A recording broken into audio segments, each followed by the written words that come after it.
XPENG, one of China's best-known electric vehicle makers, has spent the last few years moving their brand up-market with the introduction of vehicles like the G9 SUV and X9 MPV. But now, they're going the opposite direction, down-market, with the introduction of an all-new, more affordable series of cars called Mona. This is Mona's first model, the M03 electric sedan.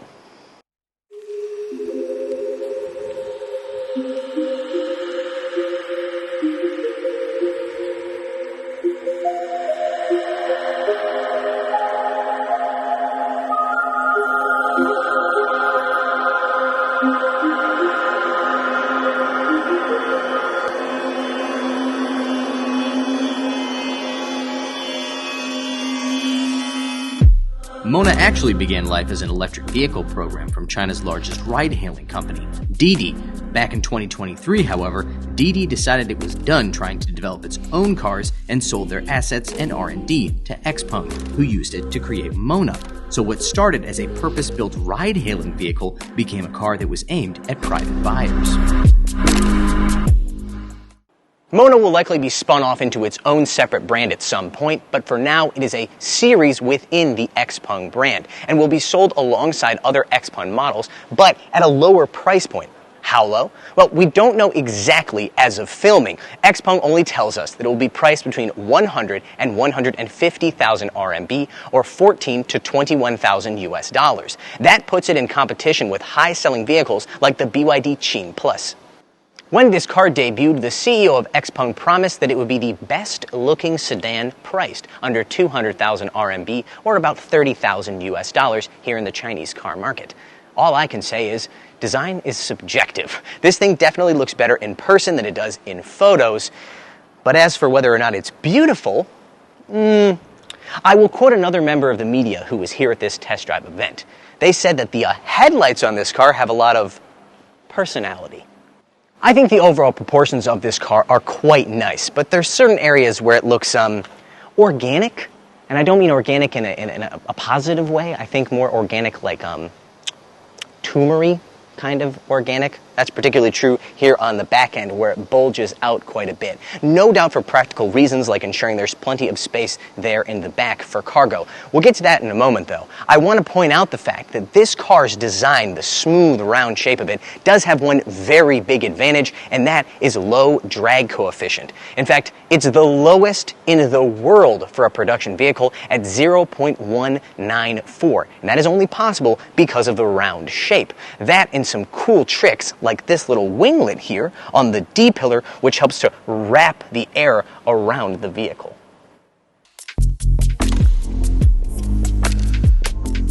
Lower drag means squeezing more range from the two available LFP blade batteries supplied by BYD. The 51.8 kilowatt-hour pack offers a claimed CLTC range of 515 kilometers, while the 62 kilowatt-hour pack ups that to 620 kilometers. Whichever pack you choose, XPENG makes a rather bold efficiency claim of 11.5 kilowatt-hours per 100 kilometers, or 182 mpge.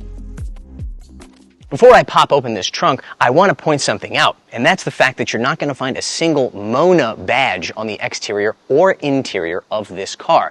That's because, as I'm told, there currently doesn't exist a Mona badge. Perhaps when they spin it off into its own separate brand, well, they'll have to give it its own badge when they spin it off into its own separate brand, but we'll have to wait until then to see what that badge might look like. For now, it's XPENG only. Now, let's finally pop this thing open.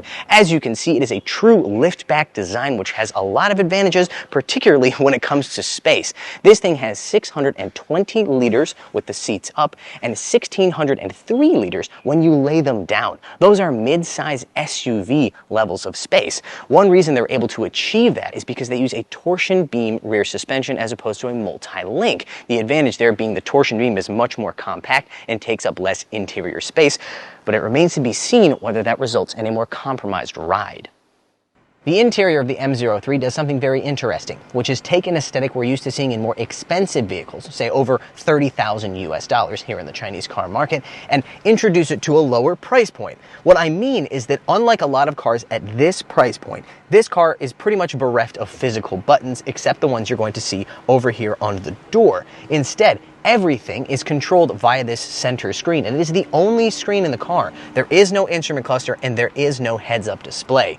That last one should come as no surprise, because the CEO of XPENG has made it clear that they are not a fan of heads-up displays.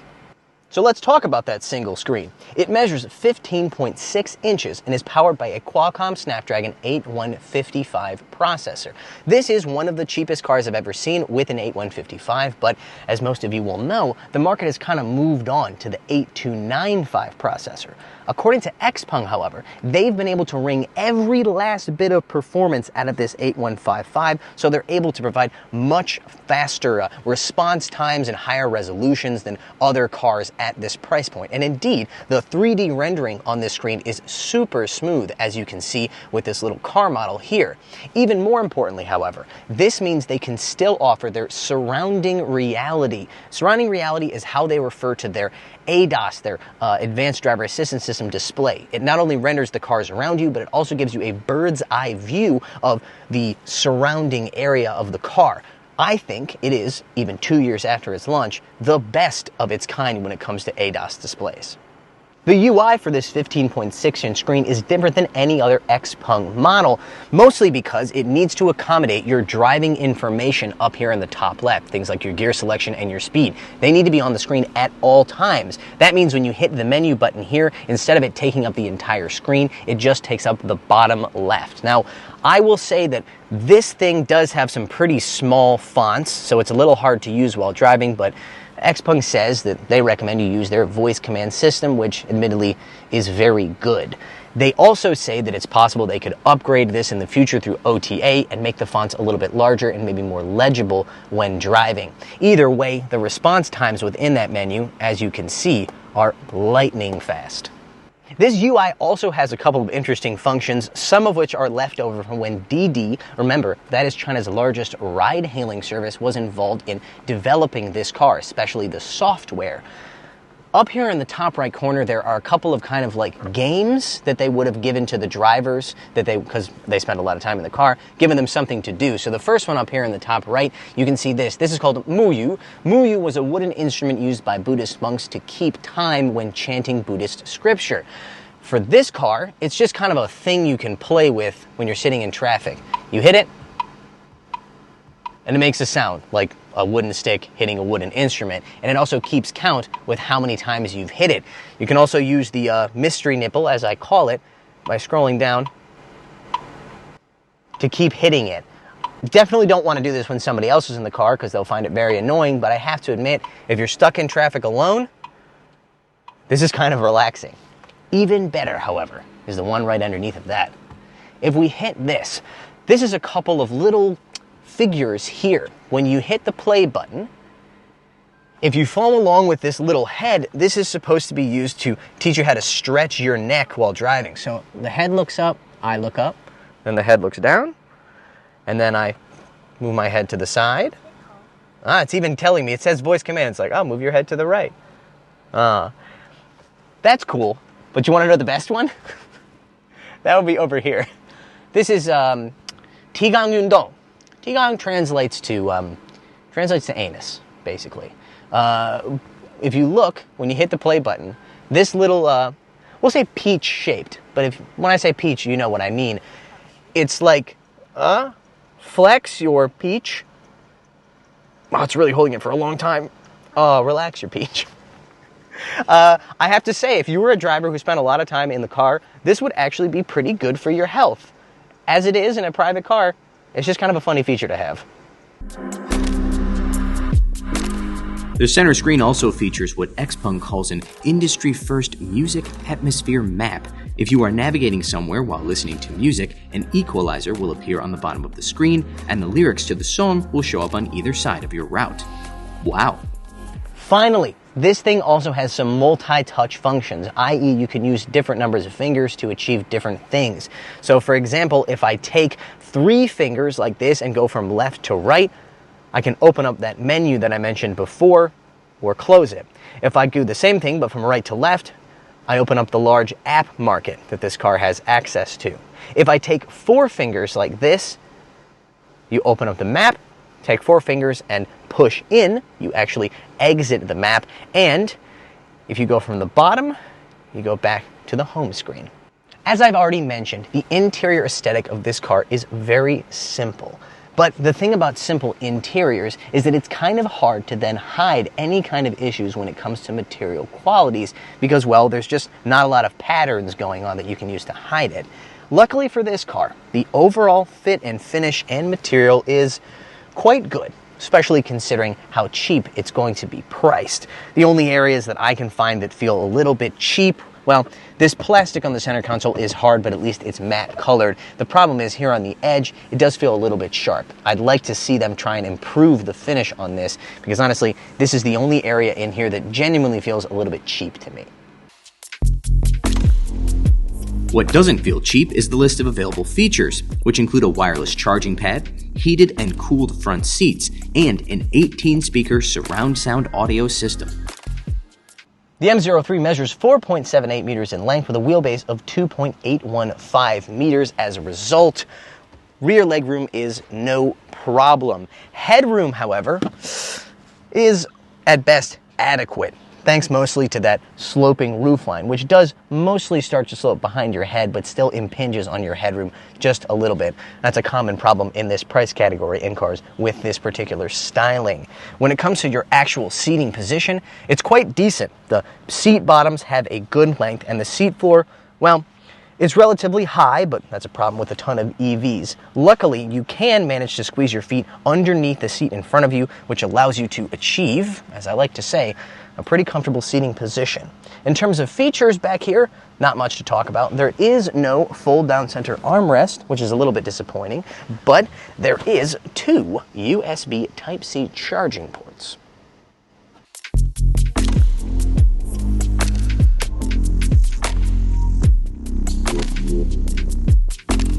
The M03 comes with your choice of 2 single front-mounted electric motor powertrains. There's a 140 kilowatt version with 225 newton meters of torque, and then a more powerful 160 kilowatt hour version with 250 newton meters of torque.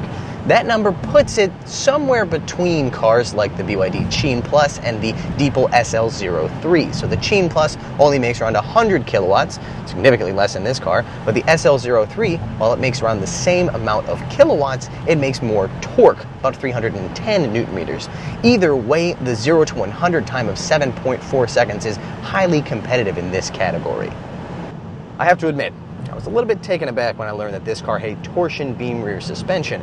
After all, there are plenty of cars available cheaper than this one that have multi-link rear suspensions, but I'm going to teach you a little industry secret.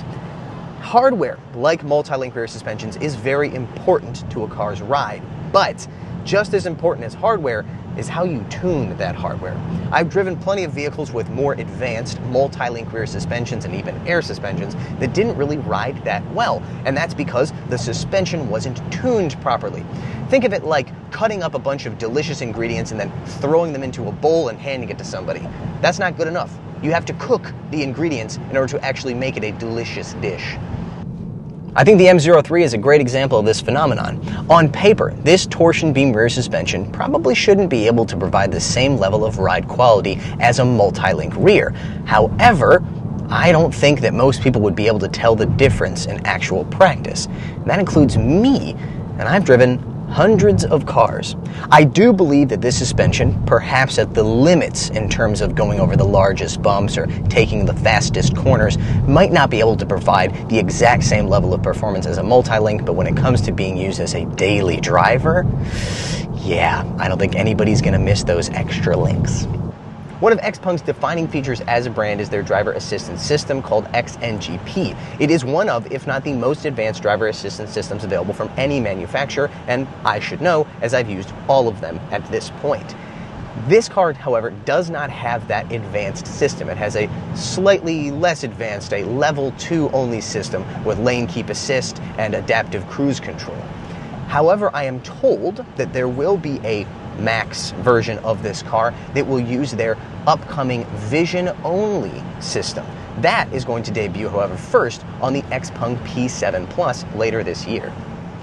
This car's level 2 ADAS system is quite impressive, and not just because of its performance, which is good. It has lane keep assist, lane cruise control, adaptive cruise control, all of the features you would expect from a level 2 system, but what I think is most impressive is the fact that it is standard on every trim level, from the cheapest to the most expensive. Most other brands will only offer this level of equipment on their top spec or near top spec cars. Other cars have to make do with standard cruise control.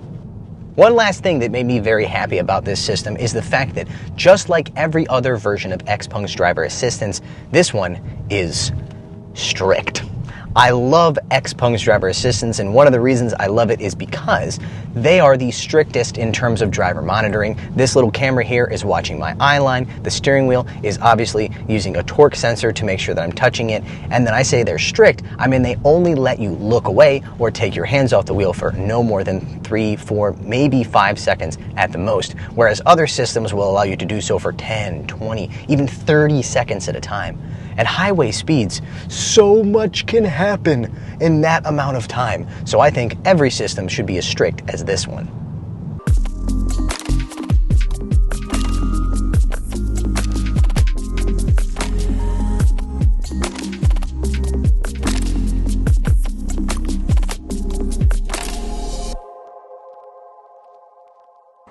Whether or not the XPENG Mona M03, wow, that's a mouthful there, whether or not it succeeds in the market is ultimately up to the consumer. However, I do think it is a unique proposition in this price point because it offers an aesthetic and a set of smart features that we normally only saw in more expensive cars. Time to find out whether that's exactly what consumers want at this price.